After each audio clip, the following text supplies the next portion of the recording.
Chapter 2. My Father Runs Away. Wild Island is practically cut in two by a very wide and muddy river, continued the cat. This river begins near one end of the island and flows into the ocean at the other. Now the animals there are very lazy, and they're used to hate having to go all the way around the beginning of this river to get to the other side of the island. It made visiting inconvenient and mail delivery slow, particularly during the Christmas rush.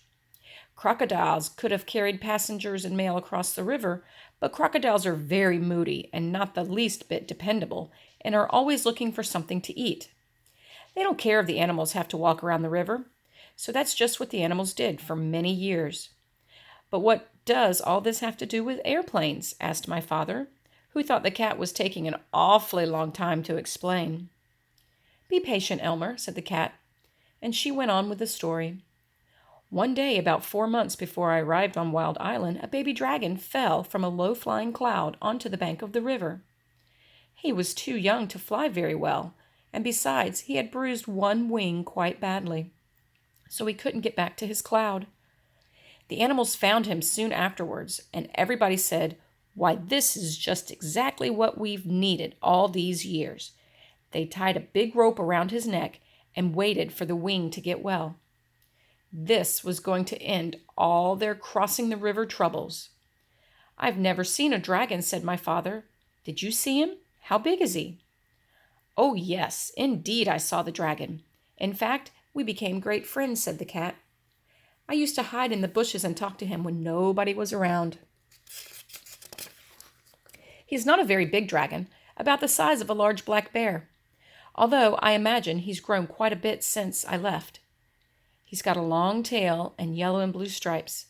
His horn and eyes are and the bottoms of his feet are bright red, and he has gold-colored wings. "Oh, how wonderful," said my father. "What did the animals do with him when his wing got well?" "They started training him to carry passengers, and even though he is just a baby dragon, they work him all day and all night too sometimes. They make him carry loads that are much too heavy, and if he complains, they twist his wings and beat him. He's always tied to a stake on a rope just long enough to go across the river. His only friends are the crocodiles, who say hello to him once a week if they don't forget. Really, he's the most miserable animal I've ever come across. When I left, I promised I'd try to help him someday, although I couldn't see how. The rope around his neck is about the biggest, toughest rope you can imagine. With so many knots, it would take days to untie them all. Anyway, when you were talking about airplanes, you gave me a good idea.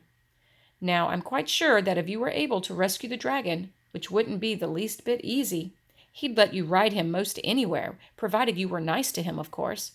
How about trying it?" "Oh, I'd love to," said my father, and he was so angry at his mother for being rude to the cat that he didn't feel the least bit sad about running away from home for a while. That very afternoon, my father and the cat went down to the docks to see about ships going to the island of Tangerina.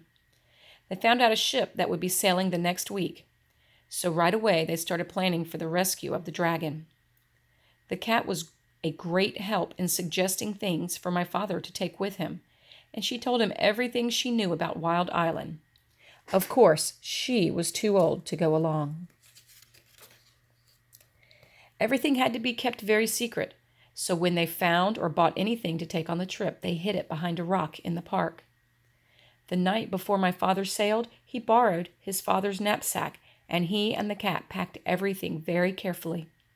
He took chewing gum, 2 dozen pink lollipops, a package of rubber bands, black rubber boots, a compass, a toothbrush, and a tube of toothpaste, 6 magnifying glasses, a very sharp jackknife, a comb, and a hairbrush, 7 hair ribbons of different colors, an empty grain bag with a label saying cranberry, some clean clothes, and enough food to last my father while he was on the ship. He couldn't live on mice, so he took 25 peanut butter and jelly sandwiches and 6 apples, because that's all the apples he could find in the pantry. When everything was packed, my father and the cat went down to the docks to the ship. A night watchman was on duty, so while the cat made loud, queer noises to distract his attention, my father ran over to the gangplank onto the ship. He went down into the hold and hid among some bags of wheat. The ship sailed early the next morning.